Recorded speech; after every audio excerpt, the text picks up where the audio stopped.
बच्चों, मैं अमरनाथ जी आपके समक्ष कक्षा 8वीं का गणित का वर्कशीट संख्या 24 लेकर के उपस्थित। यह दिनांक 18 अक्टूबर 2021 के लिए है।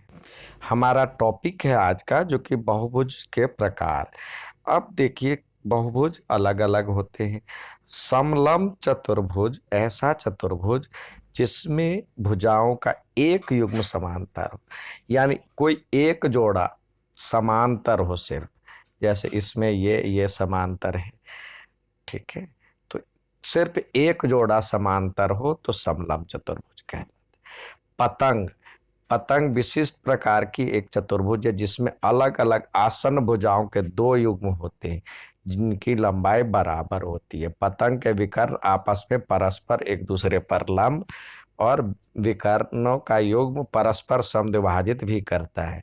यानी इसमें जो विकर्ण होता है, मतलब आमने सामने की भुजा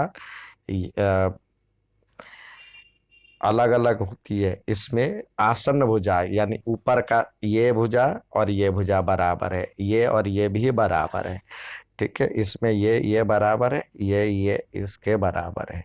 इसके जो विकर्ण होते हैं जैसे ये और ये एक दूसरे को समद्विभाजित करती है और लंब बनाते हुए 90 डिग्री के कोण पे समद्विभाजित करती है, ठीक है।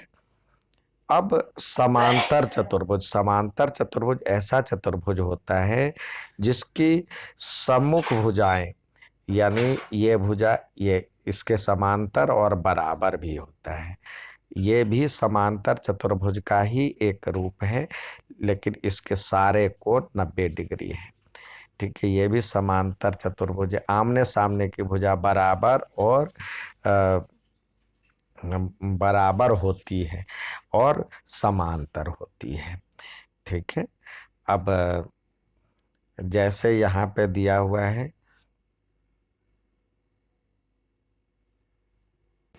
समांतर चतुर्भुज तो आप इस तरह की आकृतियां आपने देखा होगा।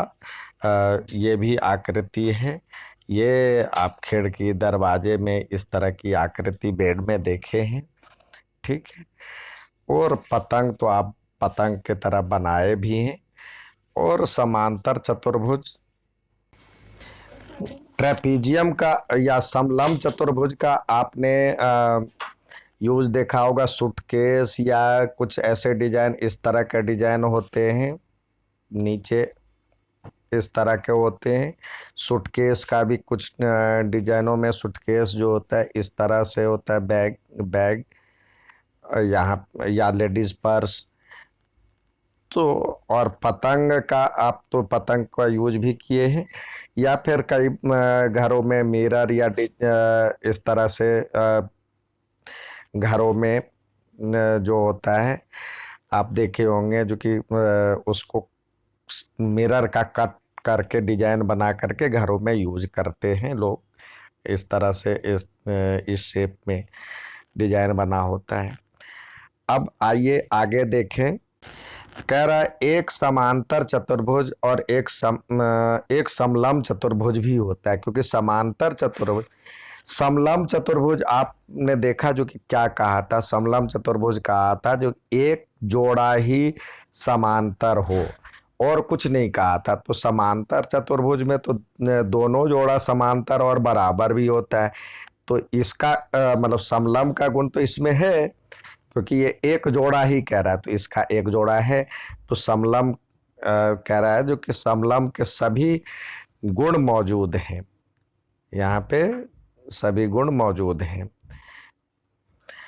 पतंग एक प्रकार का चतुर्भुज है। पतंग बनाने के काम इसलिए आता है क्योंकि हम इसके लंबे विकर्ण पतंग को मजबूत,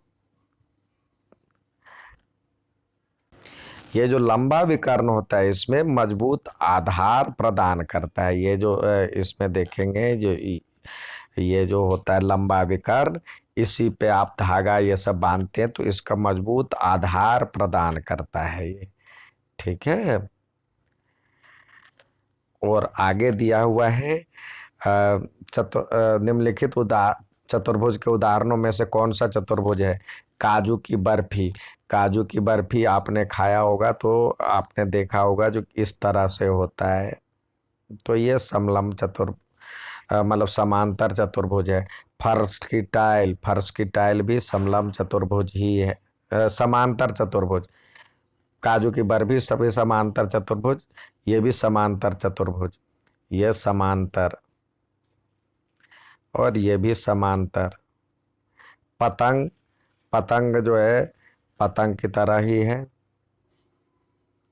शतरंज खेलने का बोर्ड, तो ये शतरंज खेलने का बोर्ड जो होता है समांतर चतुर्भुज होता है।